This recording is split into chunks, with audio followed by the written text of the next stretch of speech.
સરસ આપણી ખાંડવી રેડી થઈ ગઈ છે, તમે જોઈ શકો છો। ગુજરાતીઓની ફેવરિટ ખાંડવી છે આ।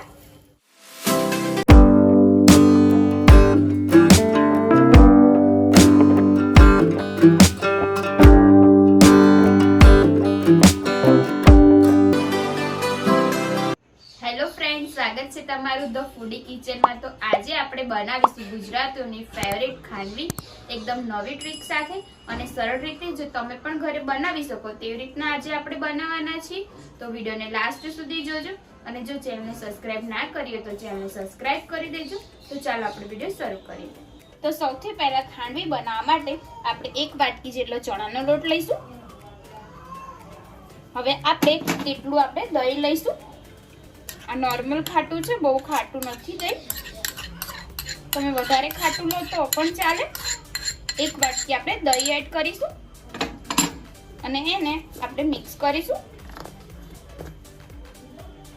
હવે આપણે આની અંદર મીઠું એડ કરીશું, થોડું સ્વાદ અનુસાર આપણે મીઠું લઈ લઈશું। હવે થોડી હળદર એડ કરી દઈશું જેથી કલર સારો આવે। હવે આપણે હિંગ એડ કરીશું, અડધી ચમચી જેટલી। આનાથી ટેસ્ટ બહુ જ સરસ લાગશે એટલા માટે આપણે હિંગ એડ કરીએ છીએ। હવે એકવાર આપણે આવી રીતના મિક્સ કરીશું અને આપણે જેટલી વાટકી ચણાનો લોટ લીધેલો છે તેટલી વાટકી આપણે પાણી લઈશું। આપણે આ વાટકી પ્રમાણે જ પાણી લેવાનું છે, 2 વાટકી આપણે પાણી લેવાનું છે। જેટલો ચણાનો લોટ નાખ્યો તેટલું જ આપણે લઈશું પાણી। હવે આપણે આને સારી રીતના મિક્સ કરી દઈશું। તમે મિક્સર જારમાં પણ મિક્સ કરી શકો છો, તો તમે એકવાર ફેરવી દો તો સરસ રીતે મિક્સ થઈ જાય છે। હવે આપણે આ ખીરાની અંદર ગ્રાઇન્ડર ફેરવી લઈશું, 1-2 વાર જ ફેરવીશું। એકદમ સરસ થઈ ગયું છે, હું તમને બતાવી દઉં છું। આપણે ગ્રાઇન્ડર ફેરવ્યું એટલે એકદમ પતલું સરસ આપણું ખીરું રેડી થઈ ગયું છે, તમે જોઈ શકો છો। આપણે આવું જ રાખવાનું છે। હવે આપણે આની અંદર કોથમીર થોડી એડ કરી દઈશું અને એને સારી રીતના મિક્સ કરી દઈશું। હવે એકદમ આ રેડી થઈ ગઈ છે ખાંડવી બનાવવા માટે। એક નોનસ્ટિક તવી લઈશું, એમાં આપણે થોડું 1 ટીપું જેટલું તેલ નાખીશું અને આને એકદમ ફેરવી લઈશું સરસ રીતે આખા નોનસ્ટિક તવા ઉપર। આપણે હાથેથી જ આવી રીતે ફેરવીશું જેથી ખાંડવી ઇઝીલી આપણી નીકળી શકે। એટલું પતલું રાખવું હોય અને જેવી રીતના રાખવું હોય તેટલું આપણે નાખીશું અંદર। હવે આપણે આને આવી રીતના ફેરવી લઈશું, બધી બાજુ આવી રીતના કરી દઈશું, આખા તવામાં ફેલાઈ જાય એવી રીતના। હવે સરસ થઈ ગયું છે। હવે આપણે આને ડાયરેક્ટ ગેસ ઉપર ગરમ નથી કરવાનું, એટલા માટે મેં પહેલેથી જ એક તવી ઉપર મૂકેલી છે ગેસ ઉપર જે ગરમ થયેલી છે। હવે આપણે આ નોનસ્ટિક તવાને એની ઉપર રાખી દઈશું અને એકદમ ધીમા ગેસ ઉપર જ આપણે આને થવા દઈશું।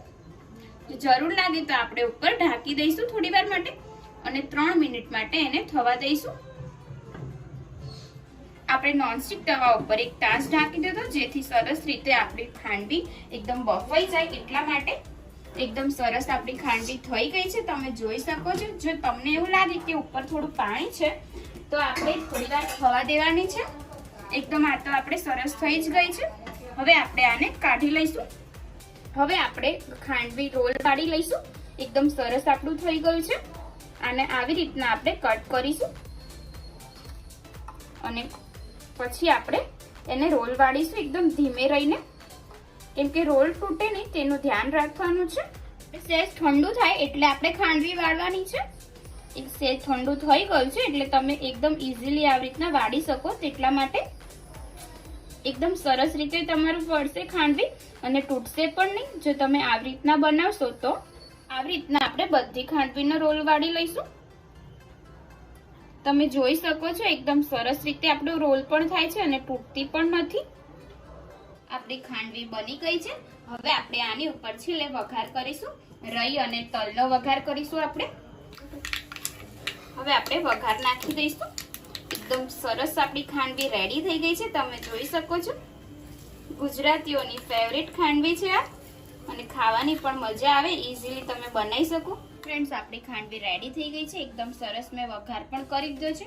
જો તમને મારી આજની રેસીપી પસંદ આવી હોય તો વિડીયોને લાઈક કરજો, શેર કરજો, કમેન્ટ કરજો અને જો તમે ઘરે જરૂરથી ટ્રાય કરજો। આ રેસીપી એકદમ ઇઝીલી તમે બનાવી શકશો અને મારી ચેનલને સબસ્ક્રાઇબ કરવાનું ના ભૂલતા। તો ચાલો હવે મળીએ આપણે નવી રેસીપી સાથે। જય માતાજી, જય શ્રી કૃષ્ણ।